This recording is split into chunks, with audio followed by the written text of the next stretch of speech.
Yes, we are. But you can take him off for part 2 if you want. Just 2 on Tuchel. A bit of a Balotelli at him here.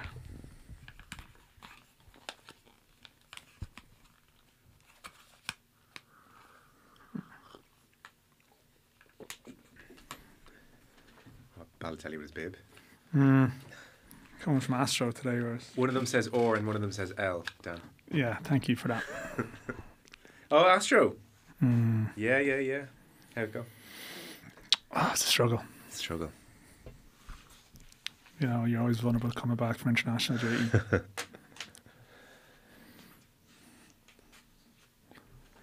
Okay, I'm happy if you're happy. Yep, I'm good to go. Right, guys, we'll give it a go.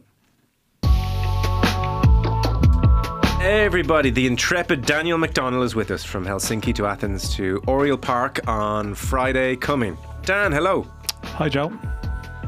Good to see you. Good trip. It was, yeah. It was quirky. Like, it's a really weird double header to go from Finland to Athens, you know, to go from winter and like some of the worst rain you ever experienced to all of a sudden landing into sweltering sort of summer-like weather. Well, I told Aidan Fitzmaurice on Friday's podcast, you're all going to catch a cold, everyone. You know, that's just too much for the system to handle. And it's me, Dan. You're sick. Yeah, I'm not sick at all.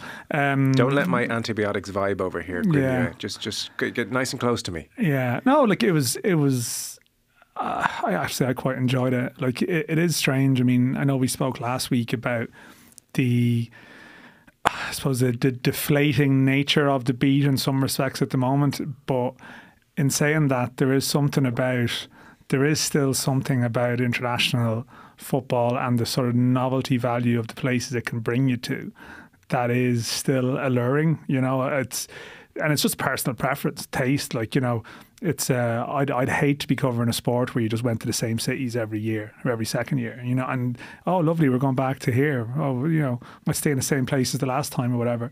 I just love the variety of going somewhere off the beaten track, and you do see with the fans like Oriel Park. Well, that's that too, Joe. But like the international beat, like even just coming back on the flight on Monday from Athens, we're actually it was kind of funny that everyone in the plane, because we were flying while the league games were on. So when we taxied and landed, you could see everyone turning their phones on and going, "Oh, did you see that result?" Yeah. But there's this sort of sense. There is that sense of community, which is very hard to explain, but you do see it.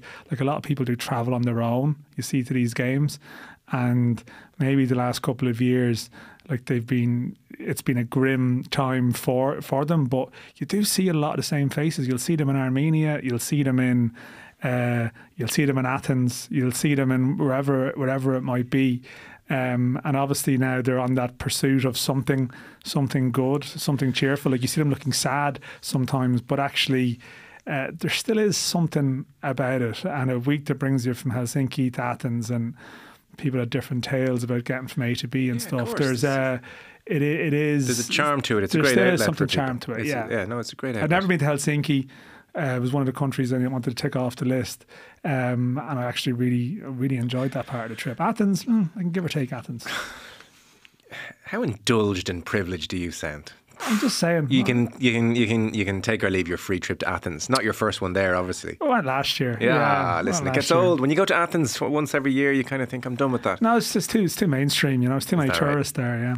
Come here, we had an odd moment in my intro where Conan walked in and then walked out again. Sorry, Conan. I was mid-flow, so I didn't know what to do. Come on in. You're out there somewhere. Just come on into the room. You can sit in. Hang out with me and Dan for the hour. Why not? So Thomas Tuchel is England manager, won't take charge until 2025. Lee Carsley gets one more round with all his friends in the media, and then Tuchel will take over. We have different reactions from different people. Here's the man himself. So he did like a social media posting a hello. He's got a press conference obviously today, but here are the first words of Thomas Tuchel at Wembley Stadium talking to the English fraternity at large. Hi guys, Thomas here. Quite a bit nervous. It's my first message. As the English head coach, I'm at Wembley, where else? And there's also a reason to be a bit nervous. I think that's a good thing. I can promise you I'm very excited, I'm very honored, and I will do everything that we have qualify for World Cup first of all, and then we have a successful World Cup and try to get a second star on our shirt. All the best and see you soon in the stadium. Our shirt. This guy's going to be singing God Save the Queen. He's been asked at his first press conference already. Oof. What was his answer? I'll have to see about that. This is going to be a lot of fun. As well as, on a footballing side, watching Thomas Tuchel be the centre point of a grandiose culture war will also have its own intrigue. So you would think it's just the Mail Sport comment piece written by Mail Sport reporter. What did you read into that? Well, no, but Jeff Powell did a piece as well. I mean, Jeff Powell is the... You think Jeff Powell is Mail Sport reporter? No, Jeff Powell was one who did the sort of absolutely preposterous piece about Cardsy not singing the anthem last month, about how Gareth Southgate had all the attributes of an English gentleman. It's like, there was actually a suggestion yesterday that when this happened, well, everyone's waiting for the Jeff Powell piece, and that happened. But the Mail back page is basically like an editorial. It's like an editorial. You won't have bylines in the editorials here either. Yeah, but it's very unusual to see one on a back page. But I think for online purposes, they obviously had to stick by Mail Sport reporter on it. Okay, they shouldn't have. But anyway. Oh. So it's a dark day for England as the manager's job goes to a... That's a German, obviously. German. Yeah. In capital letters. Germans in all caps. And Thomas Tuchel only has 18 months to prove he's up to it. The gist of the piece, I mentioned this on the previous podcast, so we won't labour the point. We've Thomas Tuchel, German with questionable managerial background, FA running around like headless chickens. What does this say about the English coaching system? I think that's a fairer question. This is a dark day for English football. We are the laughingstock of the world game. Now, Harry Redknapp has been on Sky Sports as well, and he's talking about how ideally he would like an Englishman to manage England, and the Premier League pool isn't as big as he would like of English managers because he thinks, foreign owners, they tend towards foreign managers, and it's not ideal.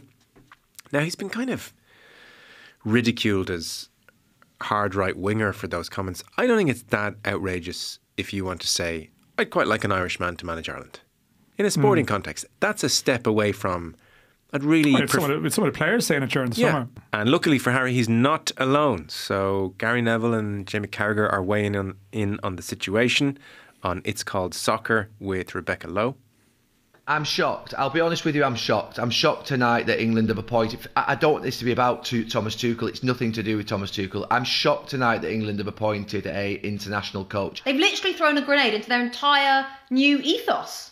I think it's embarrassing that we as a nation are saying we need a foreign coach to make us successful. I think we are damaging our own coaching programme, and we are also damaging our own brand, if you like. Tuchel will receive horrific criticism if he doesn't succeed and he doesn't do well, doesn't get through groups and stuff like that. He will not like some of it. There's no doubt. I've always been of the opinion that the England manager should be English. I'll never change that. He might go and win a tournament. We might all be grateful in 3-4 years for the work that he's done. But something inside me here as I sit here today tells me that it's not quite right and that it doesn't feel right that Thomas Tuchel would be the manager of England.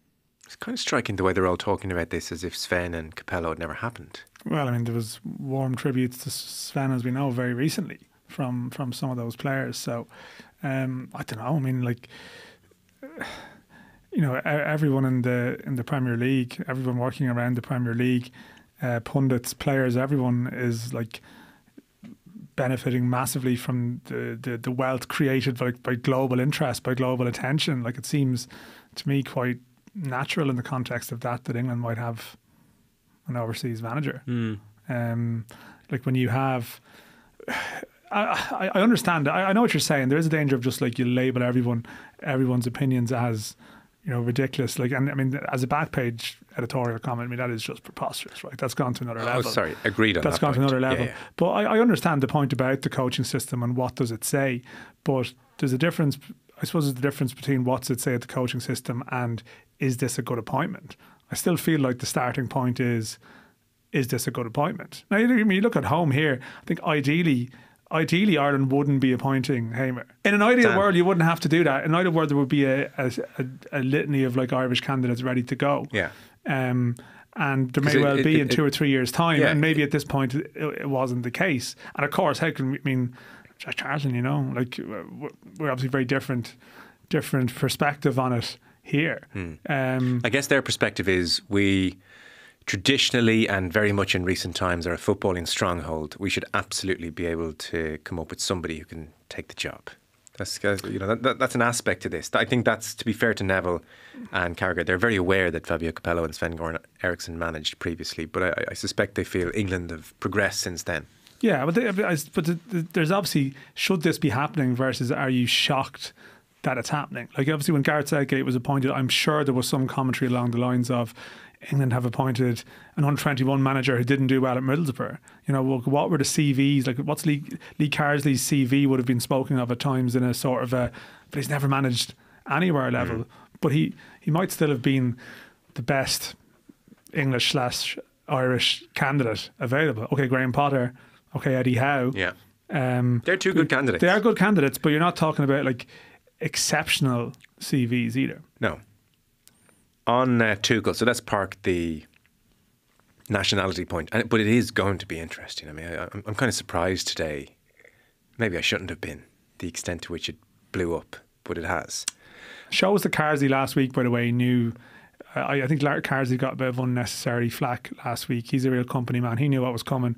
He was a good company man, and clearly at times maybe tried to speak honestly, then felt, I need to go back and go back in the party line. I think in hindsight, the confused messaging is explained. Makes a lot more sense. I think so. On Tuchel, obviously, look, I guess we would all know him especially well from his time at Chelsea, where he did just a phenomenal job. I mean, it was really one of the great managerial performances that I can remember in a very long time. You can easily forget Lampard was the manager, and again, somebody who's open to ridicule, I'm sure. But what was being said by everybody at the time when Lampard was manager, if that Chelsea side was, well, this squad is so imbalanced, it makes no sense. Like, it's a complete, we need to start all over. Like, I think one of the compensations Lampard has was like, well, Kante's going to have to be a chalk on the boots right winger. You know, it's in certain games. He was trying everything. And to a man and to a woman, pundits were saying, this doesn't fit, this jigsaw doesn't work. And Tuchel on his first game looked at it all and made perfect sense of it. 3-4-2-1, and subsequently won the Champions League, beating Atletico, Porto, Real Madrid and Manchester City. Like, it was a phenomenal managerial performance. Obviously PSG was PSG. He got them to a Champions League final, and that was a fairly dysfunctional club to manage at the time. And then Bayern more recently, it doesn't look great. Xabi Alonso and Leverkusen win the league by 17 points. They did get to a Champions League final. I was reading a piece on The Athletic as to why things went wrong for Bayern by somebody who's obviously far more familiar with Bayern week to week. There was a sense that he was left short in terms of defensive personnel. This was kind of the core problem with the team. Elder statesmen moving on, and one or two signings didn't come to fruition. So that was kind of a core issue. Interestingly, Bayern's offensive play looked stodgy. And so what somebody very close to the dressing room says, players were afraid of losing the ball, knowing the coach would have a go at them if they tried slightly riskier passes over the top of defences or through the lines. And the piece says, it can't have helped that Tuchel made no attempt to hide his displeasure on the touchline. Instead of the love and support some of these players needed, they were faced with a coach often shaking his head in despair or making dismissive gestures. Now, given the pressure cooker that is playing for England, my Chelsea enthusiasm is definitely a touch undercut by that version of Tuchel at Bayern, because this English team do not need any of that. No, it's true, and at times during the Euros, like, they were possibly at their best in games that were a bit looser. You know, they actually struggled in some of the stodgier games, and you could see that actually the burden was that they were wearing was quite heavy. And actually, that I was at semi-final against Netherlands, and that was a bit wild. But actually, all of a sudden, it suited players. All of a sudden, Foden and some of the more creative players were sort of liberated by that. So, I mean, you have to take that criticism of his time at Bayern and say fair enough. I just think this is different because, I mean, ultimately, I mean, the arrogance of England as well. He can take over next year. There's no panic. Like, they sort of know he's probably going to qualify for this.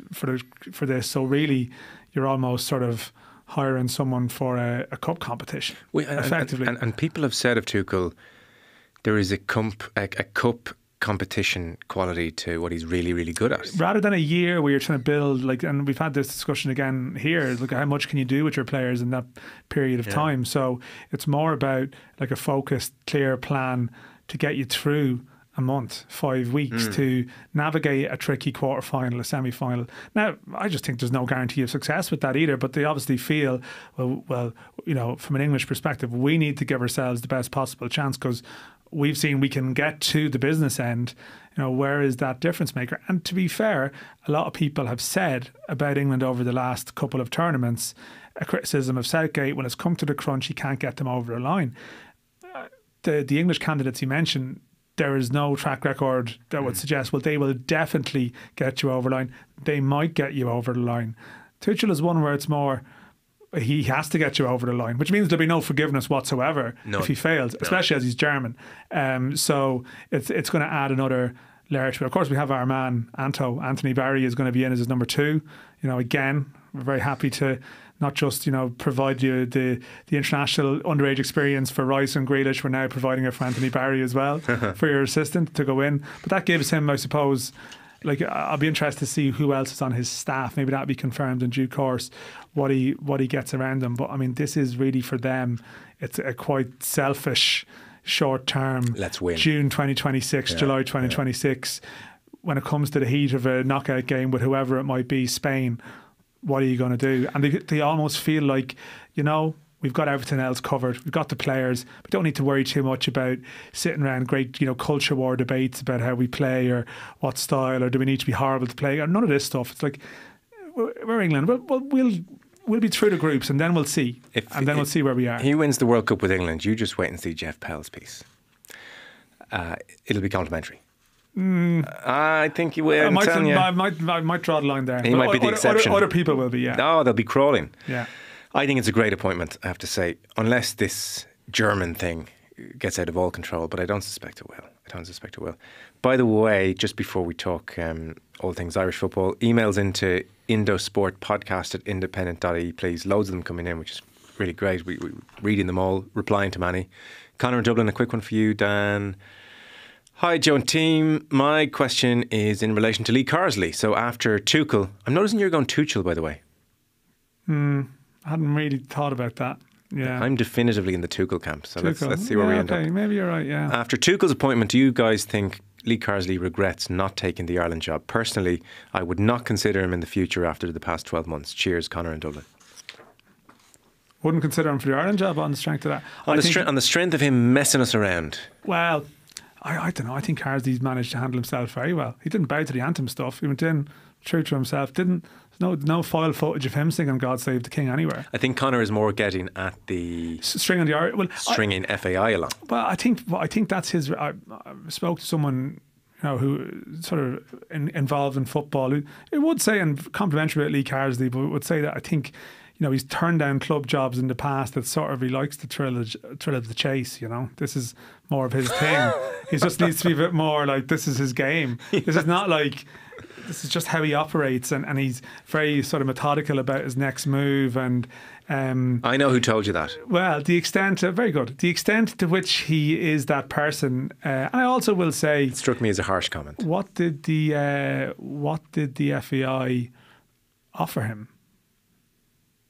I don't know. I don't get told that again. No, but that's what I'm saying. Like, was he made an offer he couldn't refuse? I'm not sure that's the case. Yeah, okay. I think. So Conor and Dublin writing him off. I think from afar he would have had a few concerns about what he was getting into, you know. Okay. Well, that is Thomas Tuchel. Let's move to some Irish football now. There was an email in from Pat last week for you, so I thought I'd get it in early here. He says, "Hi Joe, if Dan McDonnell brackets or anyone suitable end brackets is on the pod this week, could you ask them to explain the pros and cons?" You've got to keep this brief. Okay. The pros and cons, if any, of Ireland avoiding relegation in the Nations League campaign. I have seen some people suggesting that maybe relegation would benefit us, as it would help us get more wins next time around against weaker opposition. But when Dan was on the pod with you and Dion, he said it was important that we don't get relegated. I don't think he had a chance to explain why. Thanks, Pat. Okay, I think at any other time I would agree with that argument to build up a bit of confidence. I did watch Northern Ireland win 5-0 against Bulgaria last night. When's the last time you got to write about 5 Ireland goals in a game? Yeah, a lot of confidence, and probably against Gibraltar at some stage, but like full of confidence. But the one thing I would say is Euro 2028 is the big thing here. If we're gonna sort of lie down and do whatever the politicians want for us to have Euro 2028 here, then you need to be in that tournament. As it stands, UEFA are keeping... Well, actually, UEFA haven't said anything, but as it stands, the information is that UEFA are going to hold 2 places back for hosts who don't qualify through regular qualifying. Okay. Now, we expect England obviously will qualify, and you'd imagine maybe one of Scotland or Wales would as well. Maybe both, who knows? Craig Bellamy is setting records as new Wales manager, unbeaten in his first 4 games. Thank you very much. They're doing okay. Scotland might be on the downgrade a little bit. Okay. And basically, there's going to be for the nations who don't qualify, there's going to be a league table ranking of those nations for the automatic places. And so for a second, let's operate on the basis that England and Scotland get things going again and Bellamy falls away. So England and Scotland have qualified. Yes. And we want to get to Euro 2028. So that would leave Wales, Northern Ireland and the Republic. Yeah, we need, now the status of Northern Ireland needs to be clarified around Casement Park here, but I think it would be ballsy and even politically questionable in the broader picture, UK government, for Northern Ireland to be told, actually, you don't have any hosting privileges at all because we stopped paying for your stadium at the last minute. Yeah. I'm not going to go down that Casement Park road. Northern Ireland at the moment are winning their League C group. Okay. If they get up to League B, Scotland are going to be in League B minimum. Wales are going to be in, they're in, I think, are they in A at the moment or B? Either way, put it like this, as it stands, the only one with a chance of being in C are Republic of Ireland and Northern Ireland. Okay. So we want to be ranked higher than them in the Nations League. And if Northern Ireland get promoted to B and we're down in C, we're going to be down at the bottom of that table of host nations. And if we ended up needing that back door, we could be in trouble. The whole rationale about going to League C is that you will go to League C and you will win loads of games there and you can get a playoff spot through League C like Georgia did the last time. But as you can see, that involves going to League C, winning your group, being absolutely perfect and winning a playoff. Like, ended up with Georgia and Greece the last time. Like, at the moment, you've got Sweden in League C, Slovakia, Romania. Being in League C is worth it if you think you're going to be the best team in League C. Otherwise, you're better being in B because you have a better chance of a playoff fallback. That's simple terms for me. Okay. But yeah, I could see any other tournament. I think we should have been relegated in the past. It would have helped us. It would have helped Stephen Kenny. It would have helped other people. I think even Heimir this time starting off in League C with a chance to go up to B for the Euros. But the big point is Euro 2028 is the big tournament for us, and we want to be starting as high up the Nations League ladder as possible, not at our lowest point since we've gone into the Nations League. Okay. And obviously we're Wales to keep it going, and England, Scotland and Wales qualified of their own volition. Well, then we're in. Who cares? But I mean, we want to be very confident. Are we going to get relegated on the basis of what we think Scotland and Wales might do in the next couple of years? I'd say no. So talk to us then. Put a final full stop postcard from Helsinki and Athens, kind of a conversation here, Dan. Winners against Finland and obviously losers against Greece. What do you want? Well, give us the behind the scenes, because we've obviously done a big podcast with Gary and Damien and talked about the games at length. I asked you with Dion last week and you said, that's a strange question. I don't really know what to say to that. Are you impressed by Heimir Hallgrimsson? So after the last week, what's your updated answer? Yeah, no, I think definitely got to see more of him, and definitely any of the stuff, I suppose, about control and that general thing, which he, let's be honest, he probably fueled it himself with some things that he said or did. But definitely there is a lot more sense of, okay, he is the gaffer, he's very much in charge. I think what I like about him is, and I did come across in your chat with the lads, I do think he's very confident in himself. Now, you can be confident in yourself and not good at your job, right? But, you can have false confidence. But I think he does convey a certain amount of authority and a sort of a clarity and conviction in his thoughts, which I think which is good. I think from the communication side of things, again, this stuff maybe shouldn't really matter too much, but I think it does matter in this position. Very relaxed, yeah. It's strange. He's changed a couple of things around preparation for games. Like normally, Ireland would play. Well, as we know, the 2 games were actually very late. They're about 9:45 p.m. local time, which is really unusual. Waiting around all day for a game. But generally, the training on the day before would be at the kickoff time or around that time. He's decided to train early in the morning. I think there's something in the hotel. He doesn't want players on their feet after 3 o'clock in the day. He wants them to be more relaxed and not sort of training on that sort of eve of the game. So the very early morning training sessions, and then there's like 20 plus hours to the game. And it's just a little thing he's brought in. But anyway, the way it's worked out, all of a sudden we're there quite early before both games in Helsinki and in Athens. And you just wander around, you just come over, have a chat. Hello. This invisible wall that's always meant to be there. You know, that you're not meant to be sort of communicating in any way. It's very much distance. You wait behind that rope, you know. I do think, and it's part of what he said maybe before the window about he's surprised by how big the job is. He's surprised by the attention. He's surprised by the size of the travelling support. Like, you do look, like in Iceland, he was in that sort of that quaint scenario where he would go to the local pub and tell them the tactics an hour before the game. And he's pretty much lived and worked in Iceland his whole life, where everyone is, you know, part-time in football because they need a second job, because it's not professional football. And this has been him until he's got to go to Qatar for a couple of years, you know, make your money off the back of the Iceland success. And then Jamaica, which again, I'd imagine is a slightly different beat to this, which is, again, has a certain intensity to it.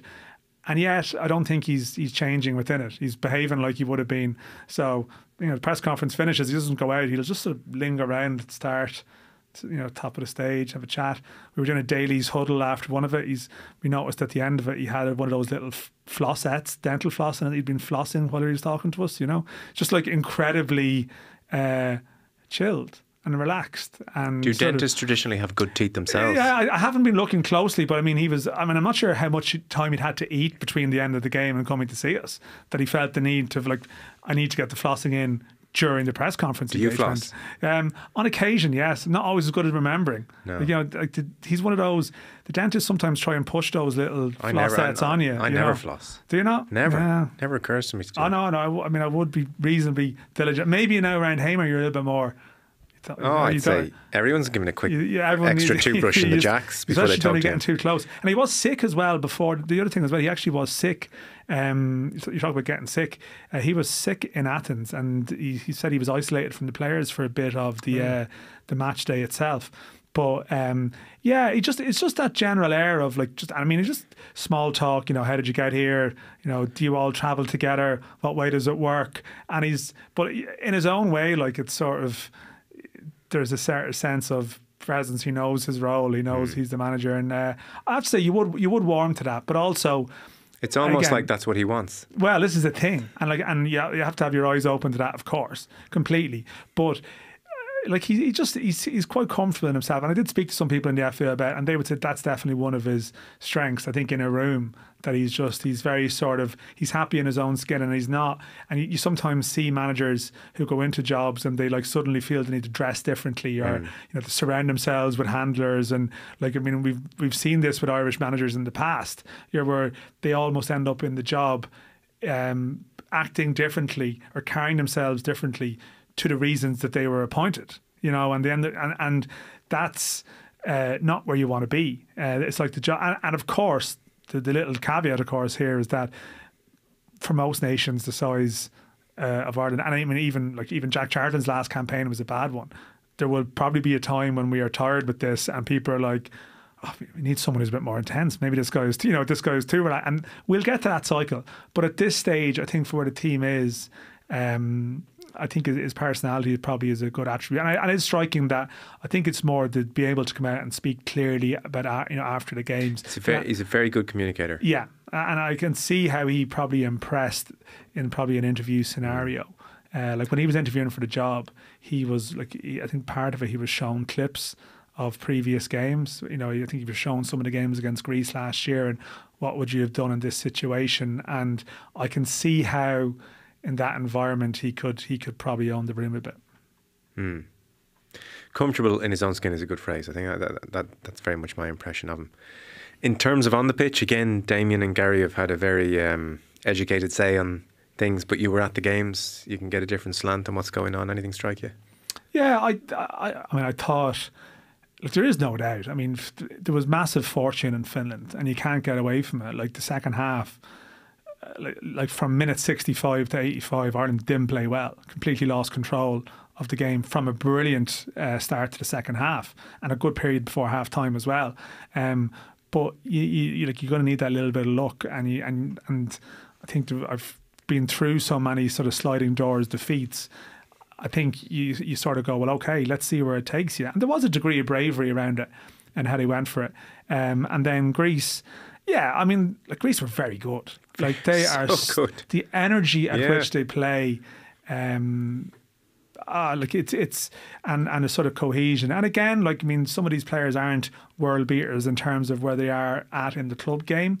But I think it's just the individual quality possibly they possess, but the fact that they're really clicking as a team at the moment. But I thought Ireland were good after half time. There's definitely what I think the positive stuff is, I think, in terms of reacting to situations within the game, making changes. As much as the changes you could argue in Finland didn't quite click straight away. I mean, eventually, Festi comes on with that big contribution. Would he have come on if Ogbenny wasn't injured? I mean, that's a bit of a debate. But I think in terms of the game on Sunday, I like the changes he made. I think there's a lot more fluidity in terms of formation. It's actually sometimes quite hard to figure out, okay, what is it? Is it a back three? Is it a back four here? What's happening? The sort of rotation of certain players. It's interesting. I think Smodics is going to be a talking point going forward. There was an interesting one where in Greece, when it was clear Ferguson was going off, and Smodics instinctively started walking towards the central striking position because that's where he went in Finland when Ferguson went off.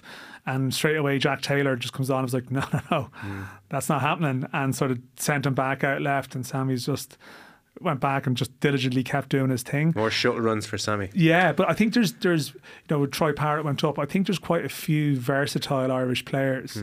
But I do think that's going to be a debate going forward around the use of Smodics, because you would imagine Ferguson's always going to play. You would imagine Ogbene is always going to play. So then you've got like a central striker and you have someone who's going to be a right winger in that position. So if Smodics wants to play through the centre, who plays on the left? Is it just going to be two midfielders behind? It may well be that he's going to be condemned to that role with Ireland going forward, even if in certain games might be a bit more narrow and might be a little bit more closer to the action with wing backs outside, depending on the situation. But I do like that there does seem to be a sort of a flexibility in terms of changes within games.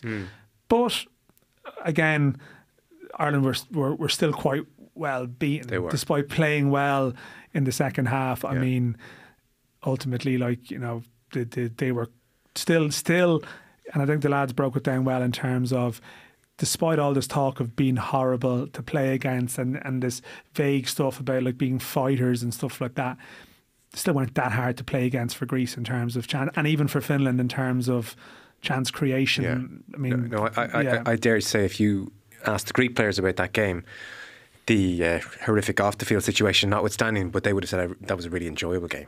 Like we kind of had our way with them really, and like fizzed it around and got into all sorts of pockets and created chances. I would have said that was not horrible to play against. No, definitely not. And I mean, there's definitely little things.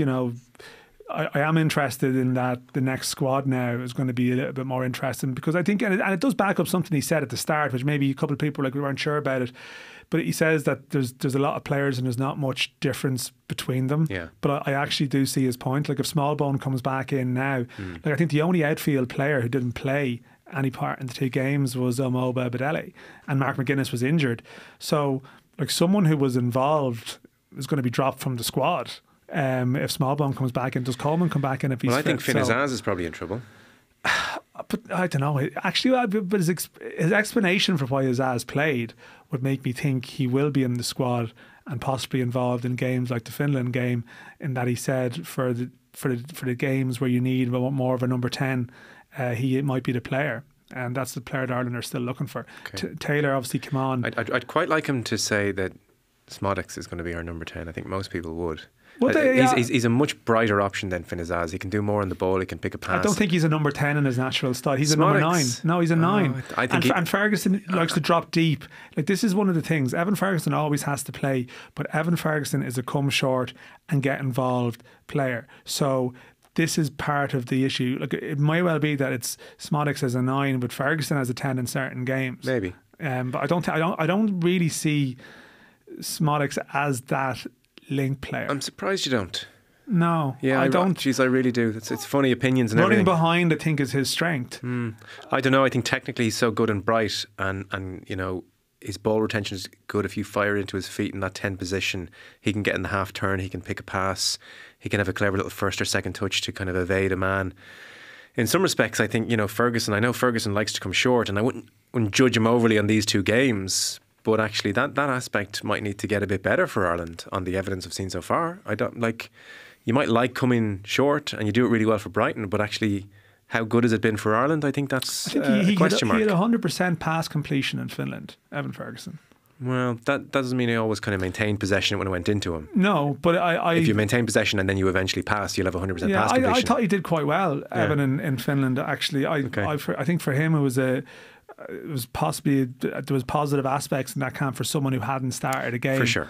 all season, and I think it's more important that he plays than Smodics plays, if you know what I mean. I think he still has the potential to be that game changer, and he also had bodies around him because people know that as well. Well, there could be a point in the future where they do play as a partnership, and actually they both have the ability to come short if needs be. And you reckon Smodics likes running in behind Ferguson? I guess it may have to develop that a touch more for maybe. Ireland. I think the problem Ireland have in general is that they don't have natural fullbacks. I think someone might have made that point, that there's an issue in terms of fullbacks and maybe even in terms of wingers. Like that, I actually don't know who plays on the left side if it's not Smodics. Yeah, the Jamie McGrath can play there, but he's a bit more. Is Mikey Johnston? Mikey Johnston is just like he's very right-footed. I think Mikey Johnston is a good player, but it's a question of, is he a 4-3-3? Is he a 4-4-2? I think if you left winger, I'm not so sure. If you've Brady, and by the way, what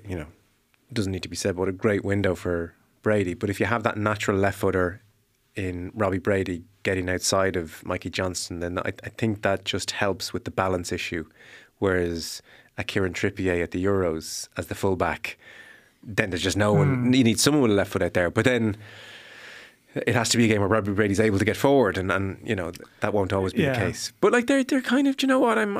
You look at those various problems. They're not unsolvable. Like, they're nice enough problems. There's a degree of talent there now that we can start to feel better about. And you could have Andrew Moran coming into it across the next 12-18 months. Right. I mean, and I appreciate you have to be careful about egging up 21's performances as we've seen in the past, but like the 21's were exceptional in their campaign. Very, very unlucky. I mean, just the concession of some of the late goals is sort of, you couldn't script it almost.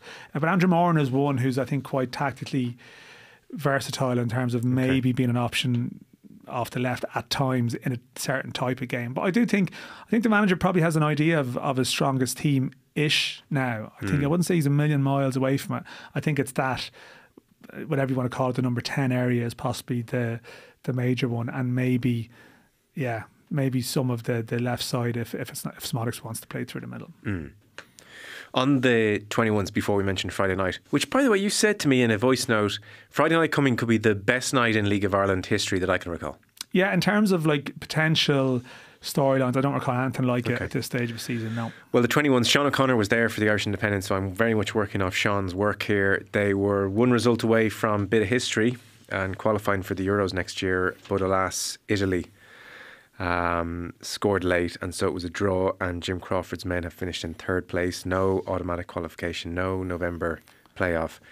The concession in a pair of cork draws against Italy last November, and then Norway on Friday, fairly fatal. And then last month there was a 2-2 draw with Latvia, which kind of killed them. They had 24 attempts on goal in Tala and only managed to draw 2-2 with the fifth seeds in Latvia. And so ultimately there were, young men, there were tears, and it was very, very disappointing. Is there anyone there? You mentioned Moran, who's, because look, you want the team to do well, but ultimately if the team do just fine, but you get one or two for the senior side, that's more of a success. Is there anyone that Dan McDonnell would stake his life on?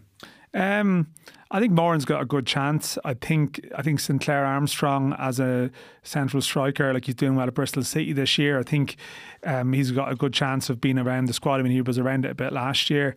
I'd love to see Sam Curtis really push on. Like full backs is a problem area. He's on loan at Peterborough at the moment from Sheffield United. I definitely think Curtis is one. Bosun Lawal, who was injured, which is a big injury in the camp, and might still be a very good option in the holding midfield department. But it is hard to know. I mean, I do think one of the things about the last 12 months or so, I mean, look the new players people are talking about, like Smodics, wasn't involved ever at underage level with Ireland. Finn Azaz just come in and played a playoff in Israel. Jack Taylor was around under Kenny in his 21s team, but it was a sort of a fringe option. Liam Scales similarly, you know, and that very exciting Kenny 21s team. And obviously it was Aaron Connolly, it was Parrott, there was Conor Masterson. You know, there was certain players in certain positions. Neil Farrugia at the start, and yet some of the ones that are coming through now weren't the frontliners then, and not many of them Irish born as well. Some of the ones that are breaking through. So I think we had a very battle hardened 21s team. A lot of them have been playing men's football, maybe at a young age in the League of Ireland here. But is there still a question mark over making that jump, that next step up? So they're the names that spring out to me, but judging by who's come through the last couple of years, I mean, it could be some of the lads coming in off the bench now that suddenly make that jump. But I think Moran in the shorter term, I'd like to see him in the squad soon enough, definitely. Yeah. Let's finish with another version of Nobody Wants to Win It. Coming to your screens on Friday night. Is any of it coming to our screens on Friday night? Yeah, no, it is. Okay. It's Shell's Waterford is on Virgin, but Virgin do the around the ground stuff. They have they don't do the sort of production quality of RTE, but they pull the LOI TV feed, which means they can have goals from around the place, which could be quite beneficial. To jog everyone's memory, Shelburne are 2 points clear of both Derry City and Shamrock Rovers, both tied for second. So 2 points in it. 3 games to go. 3 games to go. No games at hand now. It's all pretty clear. Yeah, that does make it easier. So 2 points, everyone on the same number of games. Shelburne clear of Derry and Shamrock Rovers, both tied for second. And then I guess you can't not mention, again, same number of games played, just 4 points off Shells, Pats and Galway. So Shelburne have home advantage against Waterford. Surely, say Shelburne, I mean, like surely. On the same evening, Drogheda will be hosting Shamrock Rovers. And then Derry, whose away form obviously is very questionable, will be at Dundalk. You're going to that game. And then, interestingly, in kind of an eliminator as to who might be the outsider, Pats play Galway. So, you know, really. It's like an Olympic repechage, that one. Yeah. It's whoever loses is done. Is done. Yeah. But the other is kind of still in the conversation, not least if all the others mess up, as is their want. So, kind of crude question. Who comes away with 3 points from the big three at the moment? I don't know. I mean, come on. Shelburne, Waterford, 3 points. They have to. Look, Waterford are the only team in the Premier Division who now basically have nothing to play for. Could Shelburne win the league without getting another point?